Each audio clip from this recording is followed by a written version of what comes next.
Start करते हैं। ये लेक्चर रिकॉर्ड कर रहे हैं क्लास 11 के लिए लेक्चर रिकॉर्ड कर रहे हैं। और क्लास 11 में चल रहा था काइनेमेटिक्स, और काइनेमेटिक्स में चल रहा है वेरिएबल एक्सेलरेशन। अब वेरिएबल एक्सेलरेशन के क्वेश्चंस को कैसे अटेम्प्ट करना है, तो जब भी वेरिएबल एक्सेलरेशन के क्वेश्चन आएंगे तो आपको जो बेसिक डेफिनेशन है, जैसे वेलोसिटी का बेसिक डेफिनेशन है ds अपॉन dt, एक्सेलरेशन का बेसिक डेफिनेशन है dv अपॉन dt या v dv अपॉन ds, इन सबको यूज करना है। अब इसमें कोई रूल नहीं है कि आपको ये होगा तो वो करना है, वो होगा तो ये करना है। आपको खुद से एनालाइज करना पड़ेगा। स्टार्टिंग में बोल रहा हूँ, स्टार्टिंग में आपको चीजें याद रखनी पड़ेगी कि अगर ऐसा गिवन है तो क्या कर रहे हैं, वैसा गिवन है तो क्या कर रहे हैं। एक बार जब आपको आइडिया पता चल जाएगा ना, तो आप खुद ब खुद कन्वर्जन कर लोगे। इसको सॉल्व करने के लिए आपको इंटीग्रेशन और डिफरेंशिएशन आना पड़ेगा। अगर आपको इंटीग्रेशन और डिफरेंशिएशन नहीं आता है तो यहाँ पर आपको प्रॉब्लम हो सकता है। ठीक है, तो चलिए स्टार्ट करते हैं, कुछ क्वेश्चन ही देख लेंगे। तो ये आखिरी दिन होगा आज वेरिएबल एक्सेलरेशन का। फिर हम क्या करेंगे, स्टार्ट करेंगे रिलेटिव वेलोसिटी। ठीक है, फिर हम रिलेटिव वेलोसिटी स्टार्ट करेंगे। तो शेयर स्क्रीन, ये हो गया स्क्रीन शेयर। ठीक है, अब आपको स्क्रीन दिखना स्टार्ट हो जाएगा। हाँ, अब हम बात कर रहे हैं क्वेश्चंस पे, तो कुछ क्वेश्चंस देख लेते हैं। मान लीजिए कुछ क्वेश्चंस, अब मैं क्वेश्चंस ना वैसे लिखूंगा जो आपको एग्जाम में जिस तरह से लिखे मिलेंगे। ठीक है, तो मैं क्वेश्चन लिख लेता हूँ पहले स्क्रीन पॉज करके, फिर आप क्या करना, उसको स्टार्ट करना। देखो, ये क्वेश्चन नंबर 1 है। क्वेश्चन नंबर 1 में क्या बोल रहे हैं कि for the motion of an object along x axis के अलोंग पार्टिकल का मोशन हो रहा है अगर, तो वेलोसिटी v, जो पार्टिकल का वेलोसिटी v है, depends on displacement x as. हमारे पास वेलोसिटी और डिस्प्लेसमेंट पे एक रिलेशन है। किस तरह का रिलेशन है, 3x² माइनस 2x, इस तरह से वेलोसिटी और x का relation. Then find the acceleration at x equals to 2 metre. x equals to 2 metre पर पार्टिकल का क्या एक्सेलरेशन होगा, हमें वो जानना है। अब एक्सेलरेशन, अगर मेरे से कोई एक्सेलरेशन पूछता है तो एक्सेलरेशन या तो मैं dv अपॉन dt कर सकता हूँ एक्सेलरेशन के लिए, या एक्सेलरेशन के लिए मैं क्या कर सकता हूँ, v dv अपॉन dx। दोनों में से कोई भी फॉर्मूला यूज कर सकते हैं ना, क्योंकि एक्सेलरेशन का तो यही दो फॉर्मूला है। तो अपन ट्राई करके देखते हैं क्या होगा क्या नहीं होगा, मेरे को नहीं पता, हम सॉल्व करके देखते हैं। पहले वाले मेथड से अप्लाई करके देखते हैं, dv अपॉन dt। ठीक है, देखते हैं। अगर वेलोसिटी हमारे पास इस तरह का है 3x² माइनस 2x, मैं दोनों तरफ अगर डिफरेंशिएट कर दूं टाइम के रिस्पेक्ट में, रिकॉर्ड हो रहा है ना, अगर मैं दोनों तरफ डिफरेंशिएट कर दूं टाइम के रिस्पेक्ट में, तो यहाँ पर क्या हो जाएगा, यहाँ पे लिख देंगे dv upon dt equals to, 3 constant है बाहर रख देते हैं, d upon dt of x का स्क्वायर माइनस 2 बाहर रख देते हैं, d upon dt of x लिख सकते हैं क्या ऐसा। अच्छा, अब dv अपॉन dt, ये dv अपॉन dt क्या हो जाएगा, ये तो एक्सेलरेशन आ गया हमारे पास। Acceleration equals to 3 times of x square का डिफरेंशिएशन करना है dt के टर्म्स में। तो पहले एक्स स्क्वायर, अब यहाँ पे चेन रूल अपने को यूज करना पड़ेगा। पहले एक्स स्क्वायर का डिफरेंशिएशन करेंगे x के रिस्पेक्ट में। तो एक्स स्क्वायर का डिफरेंशिएशन अगर आप x के रिस्पेक्ट में करोगे तो 2x आ जाएगा। फिर x का डिफरेंशिएशन करना है dt के रिस्पेक्ट में, तो ये आ जाएगा dx अपॉन dt। ये हमारे पास पहला टर्म आ गया। दूसरा टर्म में -2 कांस्टेंट था, बाहर निकाल दिया, d upon dt of x, ये हमारे पास इस तरह से आ जाएगा dx अपॉन dt। अब dx अपॉन dt क्या है, जिस रेट से पार्टिकल का डिस्प्लेसमेंट चेंज होता है वो पार्टिकल का वेलोसिटी है क्या, और वो कौन सा वेलोसिटी, इंस्टेंटेनियस वेलोसिटी। तो ये जो एक्सेलरेशन का एक्सप्रेशन था, इसको मैं ऐसा लिख सकता हूँ क्या, 3 इंटू 2 6 मैंने लिख दिया, 6 इंटू एक्स और dx बाई dt के प्लेस में लिख दो v, फिर -2, फिर से 2 into x sorry dx by dt यहाँ पर आ जाएगा, dx बाई dt के प्लेस में लिख दिया मैंने v। अब मेरे को ना एक्सेलरेशन फाइंड आउट करना है कब, जब x का वैल्यू क्या है, 2 मीटर्स का है। तो यहाँ पर रख दो 6 इंटू x के प्लेस में 2 रख सकते हैं ना, ये जो x है यहाँ पे 2 रख दिया। अच्छा, इंस्टेंटेनियस वेलोसिटी, किसी भी इंस्टेंट का जो वेलोसिटी है वो क्या है, 3x² माइनस 2x है, यहाँ पे -2 और वापस से v के प्लेस में मैंने रख दिया 3x² माइनस 2x। ठीक है, अब इसको थोड़ा सिंप्लीफाई कर लेते हैं। अब मैंने x का वैल्यू भी मेरे को 2 पुट करना था, तो थोड़ा पहले सिंप्लीफाई कर लेते हैं फिर पुट करते हैं। 3x² minus 2x, 3x² minus 2x दोनों से अगर मैं कॉमन बाहर निकाल दूं तो यहाँ पे बच रहा है 12, यहाँ पे बच रहा है 2। अब बस थोड़ा सिंप्लीफिकेशन कर दो, यहाँ पे आंसर आ जाएगा। मेरे पास एक्सेलरेशन ढूंढ रहे हैं एट x इक्वल्स टू 2। ये पहला टर्म क्या है, 3 इंटू एक्स का स्क्वायर, एक्स का स्क्वायर मतलब 2 का स्क्वायर, माइनस 2 इंटू एक्स के प्लेस में रख दिया 2, ब्रैकेट ओपन, 12 माइनस 2 कितना हो जाएगा, 10 हो जाएगा। बस अब इसको सिंप्लीफाई कर देंगे तो ये कितना हो जाएगा, आप स्क्रीन पॉज करके नोट करते रहना। तो acceleration at any x equals to 2 का वैल्यू हो जाएगा, 2 का स्क्वायर है 4, 4 इंटू 3 इज 12, माइनस 4, और यहाँ पर क्या आया था, ये मल्टीप्लीकेशन में इंटू 10, तो 12 माइनस 4 कितना हो गया, 8, 8 इंटू 10 इज 80 मीटर पर सेकेंड स्क्वायर। तो ये मेरे पास क्वेश्चन का एक्सेलरेशन। आसान है क्या, मेरे पास v और x का अगर रिलेशन गिवन था तो मैंने सिंपल क्या कर दिया, दोनों तरफ डिफरेंशिएट कर दिया, दोनों तरफ डिफरेंशिएट कर दिया, वेलोसिटी का टर्म आ गया, इंस्टेंटेनियस वेलोसिटी तो पता ही था x के रिस्पेक्ट में, सबका वैल्यू पुट किया, सब्स्टिट्यूट किया तो आंसर आ गया। ये था हमारे पास सॉल्व करने का पहला तरीका। पहला तरीका हमने क्या किया, क्वेश्चन को दे दिया भाई कि पहले तरीके से इस तरह सॉल्व कर सकते हैं।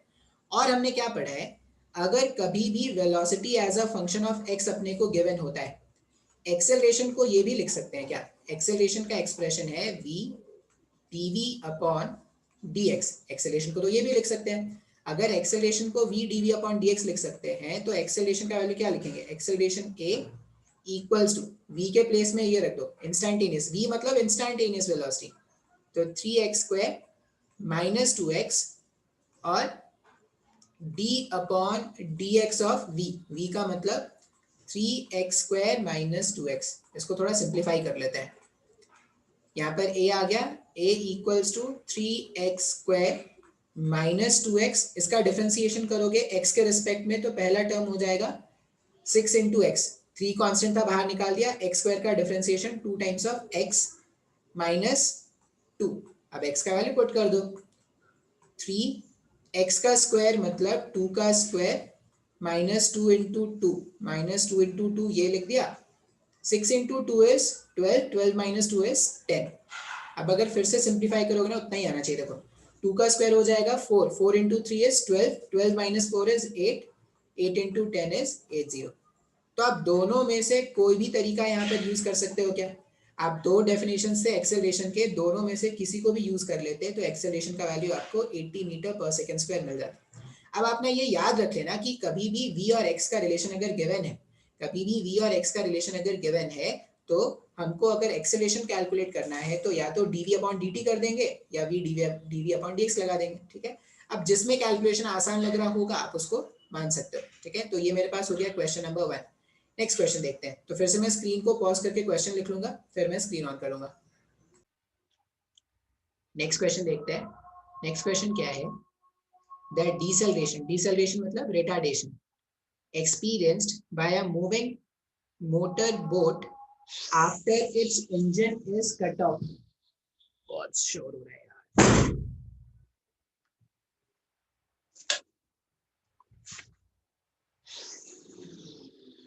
हाँ, the deceleration experienced by a moving motor boat after its engine is cut off।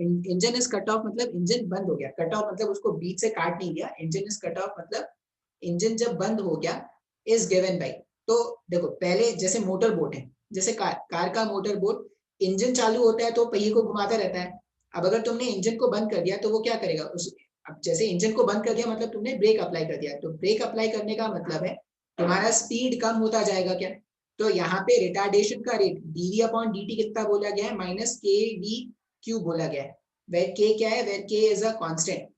If v not is the magnitude of velocity at cut off, मतलब जब मैंने ब्रेक्स अप्लाई करना स्टार्ट किया था ना, जब मैंने ब्रेक्स अप्लाई करना स्टार्ट किया था तब जो इनिशियल वेलोसिटी है वो कितना है, v नॉट है, ठीक है। हमारे पास एक्सेलरेशन, एक्सेलरेशन अब माइनस, एक्सेलरेशन माइनस है मतलब क्या है, वो रिटार्डेशन है, तो यहाँ पे क्या लिख देंगे, माइनस ऑफ के वी क्यूब। तो एक्सेलरेशन का वैल्यू माइनस ऑफ के वी क्यूब है, और ये बोल रहे हैं कि वी नॉट उसका वेलोसिटी था जब इंजन को हमने बंद किया था, of the velocity at cut off. The magnitude of the velocity at a time t after the cut off. और हमसे ये पूछा गया है कि किसी भी टाइम t के बाद पार्टिकल का वेलोसिटी क्या होगा अगर उसका इनिशियल वेलोसिटी v नॉट है और रिटार्डेशन जो है वो माइनस ऑफ के वी क्यूब है। अब अगर आप ध्यान से देखोगे तो मेरे पास जो इक्वेशन है, मैं आई होप आपने क्वेश्चन लिख लिया होगा, मैं अब क्या करता हूँ इसको थोड़ा सिंप्लीफाई करता हूँ।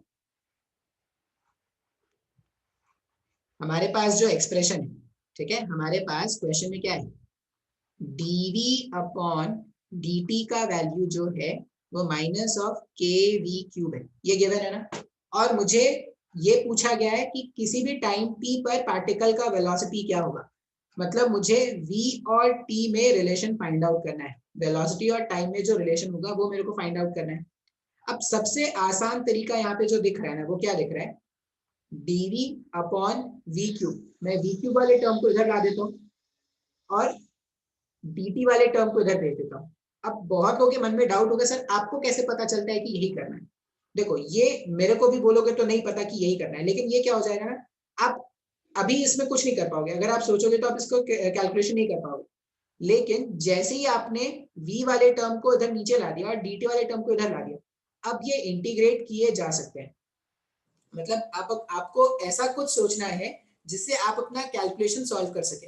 तो dv अपॉन वी क्यूब है माइनस ऑफ के dt, ठीक है, इस तरह से लिख देंगे। अब मैंने लिखा इंटीग्रेटिंग बोथ साइड, दोनों तरफ क्या करते हैं, इंटीग्रेट करते हैं, ठीक है, इंटीग्रेटिंग बोथ साइड। अब इंटीग्रेशन करना भी थोड़ा मुश्किल काम है, ठीक है, मेडिकल वाले बच्चे हैं, इंटीग्रेशन करना भी थोड़ा मुश्किल। अब इंटीग्रेशन में दो तरह का इंटीग्रेशन था, एक तो लिमिट वाला इंटीग्रेशन, एक बिना लिमिट वाला इंटीग्रेशन। अब यहाँ पर ना लिमिट वाला इंटीग्रेशन करना पड़ेगा। क्यों करना पड़ेगा और लिमिट्स कैसे पुट करेंगे वो देखना ध्यान से। जब हमने इंजन का ब्रेक अप्लाई करना स्टार्ट किया था तो उस समय का टाइम मान लेते हैं 0, क्योंकि उसके बाद से क्या वेलोसिटी होगा, क्योंकि उस समय तक का वेलोसिटी अपने को पता है। जब हमने इंजन को कट ऑफ किया तो मान लेते हैं टाइम कितना है, 0 है। इसका मतलब उसके एक्सेलरेशन, जब मैंने रिटार्ड करना स्टार्ट किया उसके बाद से मैं उसके मोशन को एनालाइज करूंगा क्या, तो उस समय इसका जब टाइम 0 है तो इनिशियल वेलोसिटी कितना है, v नॉट का है क्या, और किसी भी जनरल टाइम t पर इसका जो वेलोसिटी v होगा वो कैलकुलेट करना है। तो मैंने इस तरह से लिमिट्स पुट कर दिया। अब dv अपॉन वी क्यूब को मैं ऐसा भी लिख सकता हूँ क्या, v to the power -3 dv integration v naught से v तक माइनस के कांस्टेंट dt का इंटीग्रेशन अपन क्या करेंगे, dt का जब इंटीग्रेट कर दोगे तो t आ जाएगा, dt का इंटीग्रेशन किया t आ गया, तो यहाँ पर हो जाएगा 0 से t तक, लिमिट 0 से t तक। अब देखो x to the power n dx का इंटीग्रेशन क्या करते थे, जो भी पावर होता है उसमें +1 कर देते थे और +1 करने के बाद जो आता था उसको नीचे लाके डिवाइड कर देते थे, यही करते थे ना। तो इसको भी वैसे ही सॉल्व करते हैं। पावर में -3 है, +1 करेंगे तो -2 हो जाएगा क्या, तो इसका इंटीग्रेशन हो जाएगा -2 और जो पावर आता है उसको नीचे लाके डिवाइड कर देते हैं। और लिमिट्स क्या है, लिमिट्स है v नॉट से v तक इक्वल्स टू, इसमें लोअर लिमिट t का जो लोअर लिमिट है 0, उसमें तो कुछ आना नहीं है, तो यहाँ पर सिर्फ माइनस ऑफ के टी आ जाएगा क्या, बिल्कुल। अब लिमिट्स पुट करना स्टार्ट कर देते हैं। अपर लिमिट जब पुट करेंगे तो क्या हो जाएगा, v का पावर -2 डिवाइडेड बाय -2 फॉर्मूले का माइनस, v नॉट का power -2 divided by -2 equals to minus of k into t. ये -2 और ये -2 को उधर भेज दे अगर, तो v to the power -2 minus v naught to the power -2 equals to 2kt लिखा जा सकता है ऐसा, बिल्कुल सर लिख सकते हैं, ठीक है। अच्छा, और इसको अगर थोड़ा आसान बनाना हो तो ये वाले टर्म को लिख दो 1/v², इसको लिख दो 1/v0² इक्वल्स टू 2kt। अब वेलोसिटी और टाइम का रिलेशन बनाना है तो हम क्या करेंगे, थोड़ा अरेंज कर देंगे, बन तो गया है, ठीक है, वो होता है ना कि खाना बन गया, थोड़ा गार्निशिंग करना है, थोड़ा सजाना है खाने को, तो बस यहाँ पे थोड़ा सजा देते हैं। तो 1/v², ये माइनस ऑफ 1/v0² वाले टर्म को अगर मैं उधर भेज दूं तो ये क्या हो जाएगा, 2 times of kt plus 1/v0² हो गया। अब अपने को तो v² का वैल्यू जानना है ना, तो मैं अगर थोड़ा अरेंज कर दूं इसको, तो 1/v² क्या है, 2kv0² t + 1 divided by v0²। इसका मतलब v स्क्वायर हो जाएगा v not square divided by 2k v not square t plus 1। अब तुम देखो, तुम चाहो तो अपने आंसर को वेरीफाई भी कर सकते हो कि सही है गलत। जैसे जैसे समय बढ़ेगा, जैसे जैसे समय बढ़ेगा, न्यूमरेटर का वैल्यू बढ़ता जाएगा, क्या सॉरी डिनोमिनेटर का वैल्यू बढ़ता गया, मतलब ओवरऑल फ्रैक्शन का वैल्यू कम होता जाएगा ना, तो स्पीड कम होता जा रहा है। तो ये हमारा फाइनल आंसर था जो हमें कैलकुलेट करना था। ऐसे बहुत सारे क्वेश्चन आएंगे, आपको बस अपने बेसिक डेफिनेशंस को याद रखना है कि बेसिक डेफिनेशंस आपने जो पढ़ा था वो क्या है, और आपको ये याद रखना है कि आपका जो इंटीग्रेशन और डिफरेंशिएशन है वो हम कैसे यूज करते हैं। एक बार आपने ये कर लिया तो क्वेश्चन बहुत ही आसान है। ठीक है, फिर से मैं स्क्रीन को पॉज करूंगा, इरेज करूंगा, फिर से एक नया क्वेश्चन लिखते हैं। ठीक है, स्टार्ट करते हैं। देखो क्वेश्चन कैसा है, a particle moves so that its position vector varies with time as particle का पोजीशन वेक्टर इस तरह से वैरी कर रहा है a cos omega t i cap plus a sin omega t j cap. ठीक है, अब अगर पोजीशन वेक्टर ये गिवन है, पोजीशन वेक्टर ये गिवन है, इसका मतलब ये पता है क्या कि किसी भी इंस्टेंट ऑफ टाइम पर पार्टिकल का जो x कोऑर्डिनेट है वो a cos ओमेगा t है, और किसी भी इंस्टेंट ऑफ टाइम पर पार्टिकल का जो y कोऑर्डिनेट है वो a sin ओमेगा t है। ऐसा कुछ है ना, किसी भी इंस्टेंट ऑफ टाइम पर पार्टिकल का पोजीशन वेक्टर अगर गिवन है, मतलब पार्टिकल का x कोऑर्डिनेट किसी भी इंस्टेंट ऑफ टाइम पर a cos ओमेगा t है, और पार्टिकल का y कोऑर्डिनेट किसी भी इंस्टेंट ऑफ टाइम पर a sin ओमेगा t है। अब क्वेश्चन में क्या पूछा है, इन्होंने क्वेश्चन में पूछा find the initial velocity of the particle. अब इनिशियल वेलोसिटी हमें क्या करना है, कैलकुलेट करना है। अब इनिशियल वेलोसिटी के लिए हम क्या करते हैं, मेरे पास x as a function of time t है, अगर मैं इस x को टाइम के रिस्पेक्ट में डिफरेंशिएट कर दूं, मान लो ये जो मेरे पास x था as a function of time t, ये जो मेरे पास इक्वेशन 1 है, मान लो ये इक्वेशन 2 है, अगर मैं इक्वेशन 1 को टाइम के रिस्पेक्ट में डिफरेंशिएट कर दूं तो d upon dt of x as a function of time t, ये d upon dt of a cos omega t हो जाएगा। ठीक है, अब d upon dt of x, इसका मतलब जिस रेट से पार्टिकल का x कोऑर्डिनेट चेंज हो रहा है, जिस रेट से पार्टिकल का x कोऑर्डिनेट चेंज होता है वो पार्टिकल के वेलोसिटी वेक्टर का x कंपोनेंट है क्या, तो vx को मैं क्या लिख दूंगा, अच्छा a कांस्टेंट है, a यहाँ पर क्या है, कांस्टेंट है, बाहर निकाल दो, cos ओमेगा t का डिफरेंशिएशन, cos ओमेगा t का डिफरेंशिएशन जब करोगे तो पहले cos ओमेगा t, पहले ओमेगा t के टर्म्स में cos का डिफरेंशिएशन करना पड़ेगा, फिर ओमेगा t का डिफरेंशिएशन करेंगे। cos ओमेगा t का डिफरेंशिएशन हो जाएगा sin ओमेगा t माइनस में, cos ओमेगा t का डिफरेंशिएशन हो गया sin ओमेगा t माइनस में, और ओमेगा t का जब डिफरेंशिएशन करेंगे t के रिस्पेक्ट में तो वो क्या हो जाएगा ओमेगा। अब जिसको डिफरेंशिएशन नहीं आता उसके लिए बहुत प्रॉब्लम होगा, उसको समझ में नहीं आएगा, लेकिन इस तरह से चेन रूल से मैंने आपको इंटीग्रेशन करना, सॉरी डिफरेंशिएशन करना सिखाया है। a cos ओमेगा t का अगर डिफरेंशिएशन करना है, a कांस्टेंट है, बाहर निकाल दो, cos ओमेगा t का डिफरेंशिएशन में ओमेगा भी यहाँ पे क्या है, ऐसा है जैसे cos 2 थीटा का मैंने आपको डिफरेंशिएशन करके दिखाया होगा, तो cos 2 थीटा का डिफरेंशिएशन क्या होता है, माइनस sin 2 थीटा, और 2 थीटा का 2 सामने आके मल्टीप्लाई हो जाता है, तो वैसा ही cos ओमेगा t का डिफरेंशिएशन हो गया माइनस sin ओमेगा t, और ओमेगा t का ओमेगा सामने आके मल्टीप्लाई हो गया, तो पार्टिकल के वेलोसिटी का x कंपोनेंट मिल गया। अच्छा, अगर मेरे पास y as a function of time t given है, तो मैं अगर टाइम के रिस्पेक्ट में सेकंड वाले इक्वेशन को डिफरेंशिएट कर दूं, d upon dt of a sin omega t, अब जिस रेट से पार्टिकल का y कोऑर्डिनेट चेंज होता है वो पार्टिकल के वेलोसिटी वेक्टर का y कंपोनेंट है, तो a कांस्टेंट बाहर निकाल दिया, sin ओमेगा t का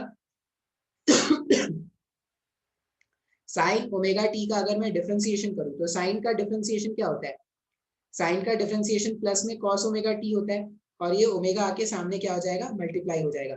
अब मैं ऊपर से क्वेश्चन को थोड़ा इरेज कर दे रहा हूँ क्योंकि ऊपर का जो क्वेश्चन उसका पार्ट अब खत्म हो चुका है। अब अगर आप ध्यान से देखोगे तो पार्टिकल के वेलोसिटी, अब सिर्फ x कंपोनेंट और y कंपोनेंट ही है, z कंपोनेंट तो है नहीं क्वेश्चन वेक्टर में, तो पार्टिकल के वेलोसिटी वेक्टर का x कंपोनेंट, ठीक है, या पार्टिकल का वेलोसिटी वेक्टर अगर मेरे को लिखना है तो किसी भी इंस्टेंट पे जो पार्टिकल का वेलोसिटी वेक्टर है वो x कंपोनेंट i कैप है plus y component j cap है क्या। तो हम क्या करते हैं, x कंपोनेंट और y कंपोनेंट दोनों का वैल्यू तो मिल गया ना हम लोग को। तो अगर x कंपोनेंट और y कंपोनेंट दोनों का वैल्यू मिल गया तो यहाँ पे क्या लिख सकते हैं, इनिशियल वेलोसिटी कैलकुलेट करना, ठीक है। तो v वेक्टर जो होगा वो क्या हो जाएगा, x कंपोनेंट कितना था minus a omega sine omega t i cap plus y component क्या है, a omega cos omega t j cap. लिख सकते हैं क्या इस तरह से। ये टफ क्वेश्चन है, क्यों, क्योंकि sign omega T cos omega T ऐसा कुछ आ गया है तो देख के ही डर जाएंगे। लेकिन अगर आपको बेसिक पता है तो कोई मुश्किल नहीं होगा आपके लिए। आप ध्यान से देखते जाओ मैं क्वेश्चन को कैसे सॉल्व कर रहा हूँ। अब ये मेरे पास वेलोसिटी वेक्टर आ गई। अब अगर मेरे को वेलोसिटी वेक्टर का वैल्यू जानना है, मेरे को वेलोसिटी वेक्टर जानना है t इक्वल्स टू 0 पर, इनिशियल वेलोसिटी जानना है मतलब t इक्वल्स टू 0 पर जानना है। तो हम क्या करते हैं, t के प्लेस में 0 रख दिया अगर, तो a omega sine omega into 0, ठीक है, plus a omega cos sorry, यहाँ पर आई कैप है और यहाँ पर जे कैप है। अब मेरे को फिर से थोड़ा स्पेस खाली करना पड़ेगा, तो मैं यहाँ का खाली करता हूँ स्पेस।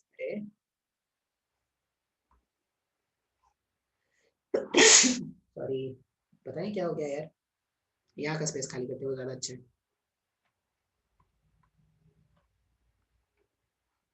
हाँ, तो अगर मैं ध्यान से देखूं तो t इक्वल्स टू 0, अच्छा साइन ओमेगा इंटू 0, ये पूरा पूरा मिला के साइन 0 बन गया क्या। साइन 0 का वैल्यू क्या होता है, 0। साइन 0 का वैल्यू 0 है तो इसको लिखने का कोई मतलब नहीं है। a ओमेगा कॉस 0, कॉस 0 का वैल्यू 1 होता है क्या, कॉस 0 का वैल्यू 1 होता है, मतलब velocity vector at t equals to 0, t equals to 0 में पार्टिकल का जो वेलोसिटी आ रहा है वो a ओमेगा j कैप का आ रहा है क्या। तो ये पहला आंसर है, ये वेलोसिटी हो गया। और अगर कोई इसका मैग्नीट्यूड पूछता तो सिंपल a ओमेगा बता देते, वो उसका मैग्नीट्यूड हो जाता। पहला क्वेश्चन का मैंने आंसर बता दिया है। आप स्क्रीन पॉज करना और इसको क्या करना, नोट डाउन कर लेना। नोट डाउन करने से ज्यादा इंपॉर्टेंट है ये समझना में आना कि मैंने अप्रोच कैसे किया। जब भी पोजीशन वेक्टर गिवन रहे ना, तो वहां से x कोऑर्डिनेट, y कोऑर्डिनेट और z कोऑर्डिनेट निकाल दो।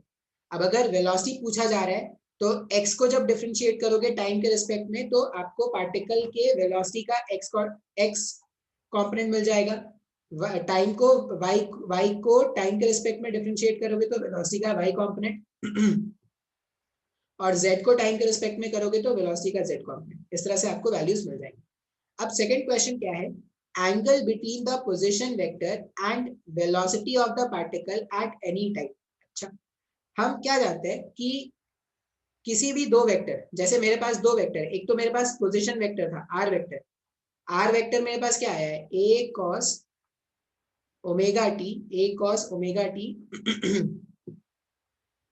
ए cos omega t i cap था ना, हाँ i cap plus a sine omega t j cap. और जो वेलोसिटी वेक्टर आया किसी भी इंस्टेंट ऑफ टाइम का, वो आया था माइनस ए ओमेगा, कॉस का डिफरेंशिएशन किया था तो साइन आया था यहाँ पर, sign omega t i cap, और यहाँ पर आया था ए omega cos omega t j cap. अब ये आर वेक्टर है और ये वी वेक्टर है। ये किसी भी दो वेक्टर के बीच में जब अगर एंगल फाइंड करना है, वेलोसिटी वेक्टर और पोजीशन वेक्टर के बीच का एंगल फाइंड करना है, किसी भी दो वेक्टर के बीच में अगर एंगल कैलकुलेट करना होता था तो हम क्या जानते थे कि अगर मेरे को ए वेक्टर और बी वेक्टर के बीच में एंगल कैलकुलेट करना होता था तो ये यूज करते थे क्या, ए इंटू बी कॉस थीटा, जहां से कॉस थीटा का वैल्यू क्या लिख देते थे, कॉस थीटा को लिख देते थे vector a dot vector b divided by a का मैग्नीट्यूड और बी का मैग्नीट्यूड। तो मैं यही कंसेप्ट को यहाँ पे यूज कर सकता हूँ ना, एक बार cos थीटा का वैल्यू मिल जाए तो एंगल भी तो पता चल जाएगा। तो मैं कैलकुलेट कर रहा हूँ थीटा, यहाँ पे थीटा किसके बीच का एंगल है, आर वेक्टर और वी वेक्टर के बीच में। अब आर वेक्टर के प्लेस में क्या रखेंगे, a cos omega t i cap plus a sine omega t j cap. ये हो गया हमारा आर वेक्टर, ये हो गया हमारा आर वेक्टर। आर वेक्टर का डॉट करना है अपने को v वेक्टर से, तो v वेक्टर क्या हो जाएगा, माइनस में a omega sine omega t i cap plus a omega cos omega t j cap. ठीक है, इस तरह से मैंने दोनों वेक्टर्स लिख दिया। डिवाइडेड बाय क्या कर देंगे, divided by magnitude of position vector and magnitude of velocity vector. ठीक है, अच्छा अब फिर से मेरे को क्या करना है, speed instant at any instant calculate करना है, इक्वेशन ट्रैजेक्टरी कैलकुलेट करना है। फिर से मेरे को थोड़ा स्पेस चाहिए होगा, तो मैं इस वाले पार्ट को रब कर देता हूँ। अब अगर मैं इसको सिंप्लीफाई करूँ तो आई का डॉट आई के साथ कर दो, कॉस थीटा को क्या लिखेंगे, कॉस थीटा को आई का डॉट अगर आई से करोगे तो माइनस में ए का स्क्वायर, ए का मल्टीप्लीकेशन ए के साथ, और ये माइनस जब मल्टीप्लाई करोगे तो a square omega sine omega T into cos omega t, i का मल्टीप्लीकेशन आई के साथ प्लस जे का मल्टीप्लीकेशन जे के साथ, तो A omega sorry A square omega sine omega T into cos omega T, और इसको डिवाइड करना है, हमको डिवाइड करना है आर वेक्टर के मैग्नीट्यूड से और वी वेक्टर के मैग्नीट्यूड से। ठीक है, अब अगर आप ध्यान से देखोगे ना तो देखो जो न्यूमरेटर पार्ट है, न्यूमरेटर में क्या है, ये नेगेटिव में जितना है ये पॉजिटिव में उतना ही है क्या। तो अगर न्यूमरेटर हमारे पास डिनोमिनेटर एंड न्यूमरेटर पता नहीं क्या होता है, न्यूमरेटर और डिनोमिनेटर, तो जो न्यूमरेटर पार्ट है, न्यूमरेटर पार्ट हमारे पास जीरो आ गया। अब zero divided by any quantity, zero को किसी भी क्वांटिटी से डिवाइड करेंगे वो जीरो आ गया क्या, इसका मतलब cos थीटा जीरो आ गया। तो थीटा का वैल्यू जब 90 डिग्री होता है या पाई बाई 2 होता है तब जाके cos का वैल्यू जीरो आता है क्या।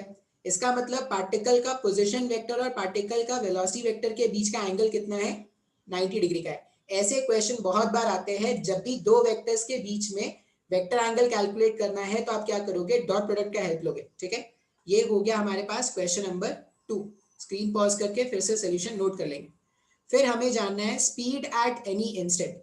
अच्छा, अब मेरे पास इंस्टेंटेनियस वेलोसिटी का इक्वेशन है, क्या है, minus A omega sine omega t i cap plus A omega cos omega t j cap. अब इंस्टेंटेनियस स्पीड का मतलब क्या है, मैग्नीट्यूड ऑफ इंस्टेंटेनियस वेलोसिटी ही तो इंस्टेंटेनियस स्पीड है।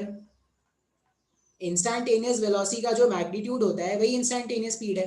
तो मैग्नीट्यूड ऑफ वी वेक्टर अगर मैं कैलकुलेट करूं क्वेश्चन के अकॉर्डिंग, तो यहाँ पे क्या हो जाएगा, आई के कोफिशिएंट का स्क्वायर, आई का कोफिशिएंट है A square omega square, V vector में हाँ ए स्क्वायर ओमेगा स्क्वायर, यहाँ पर हो जाएगा sine square omega t, root के अंदर ही लिख रहे हैं, रूट के अंदर लिख रहे हैं A square omega square cos square omega T, लिख सकते हैं ऐसा।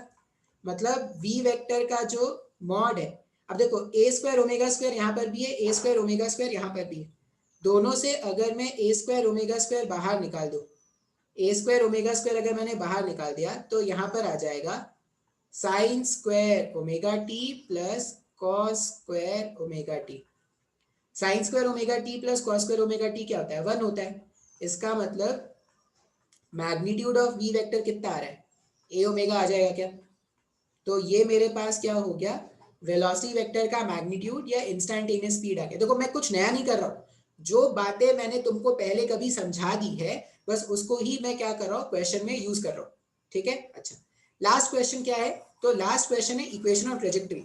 इक्वेशन ऑफ ट्रेजेक्टरी हमने फाइंड किया था, इक्वेशन ऑफ ट्रेजेक्टरी हमने फाइंड किया था प्रोजेक्टाइल के लिए। ठीक है, तो प्रोजेक्टाइल का किसी भी इंस्टेंट का एक्स कोऑर्डिनेट पता होता था, किसी भी इंस्टेंट का वाई कोऑर्डिनेट पता होता था। एक्स और टी में जो रिलेशन है और वाई और टी में जो रिलेशन था, वहां से टाइम को एलिमिनेट करने पर जो भी इक्वेशन बनता था एक्स और वाई में, वही इक्वेशन ऑफ ट्रेजेक्टरी होता था क्या। तो यहाँ पर भी वही काम करेंगे, किसी भी इंस्टेंट का एक्स कोऑर्डिनेट जो है वो है ए कॉस ओमेगा टी, किसी भी इंस्टेंट का वाई कोऑर्डिनेट है ए साइन ओमेगा टी। अब एक्स और टाइम में रिलेशन है, वाई और टाइम में रिलेशन है। इस पहले वाले इक्वेशन को मैं ऐसा लिख सकता हूँ क्या, x divided by a equals to cos omega t। अब बोलोगे सर आपको कैसे पता चला ऐसा लिखना है? तो इस तरह का कैलकुलेशन आपने मैथ्स के ट्रिग्नोमेट्री में आपने क्लास 10th में किया होगा, जब आपको थीटा एलिमिनेट करना होता था। मैंने, और अगर नहीं भी समझ में आता है तो देखो आपको समझ में आ जाएगा, मैंने a को क्या कर दिया, डिनोमिनेटर में भेज दिया, तो x divided by a cos omega t आ गया। उसी तरह y डिवाइडेड बाई a का value, y divided by a का वैल्यू जो है वो sin ओमेगा t आ गया क्या? ये मान लेते हैं इक्वेशन 1, ये मान लेते हैं equation 2।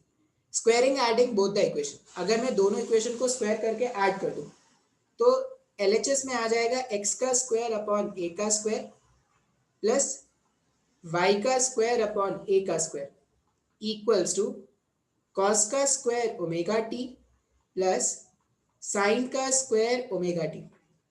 cos theta, cos square theta plus sin square theta 1 होता है क्या? मतलब इस इक्वेशन को ऐसा भी लिख सकते हैं ना, x square plus y square equals to a square.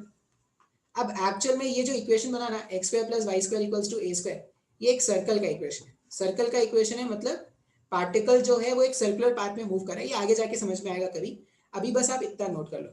तो मेरा पर्पस आपको सिर्फ इतना ही बताना था कि कभी भी वेरिएबल एक्सेलरेशन का क्वेश्चन आए तो आपको लगेगा कि सर इसमें तो पता ही नहीं चल रहा है क्या करना है, लेकिन वेरिएबल एक्सेलरेशन के क्वेश्चंस बहुत ही आसान है।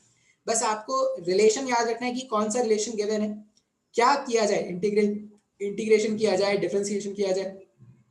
स्टार्टिंग में नहीं समझ में आता, कैलकुलेशन करना पड़ेगा, प्रैक्टिस करना पड़ेगा। डीसी पांडे में बहुत सारे क्वेश्चन है, आप वहां से प्रैक्टिस कर सकते हो। आपके पैकेज में बहुत सारे क्वेश्चन है, आप वहां से प्रैक्टिस कर सकते हो। जो भी आपको अच्छा लगे प्रैक्टिस करो, और अगर इनकेस आपको डाउट हो रहा है आप मुझसे पूछ सकते हो, ठीक है? तो वेरिएबल एक्सेलरेशन में इतना ही था। अब नेक्स्ट में हम क्या स्टार्ट करेंगे, ग्राफ थ्योरी। मैंने एक बेसिक ग्राफ तुमको पढ़ाया है पहले मैंने एक बेसिक ग्राफ चैप्टर पढ़ाया है। अब मैं क्या बताऊंगा आपको, ग्राफ थ्योरी पढ़ाऊंगा इस चैप्टर में। इस चैप्टर में कुछ ग्राफ होते हैं, तो वो ग्राफ थ्योरी पे हम क्या करेंगे नेक्स्ट क्लास से बात करेंगे। तो इतना ही रहने देते हैं आज।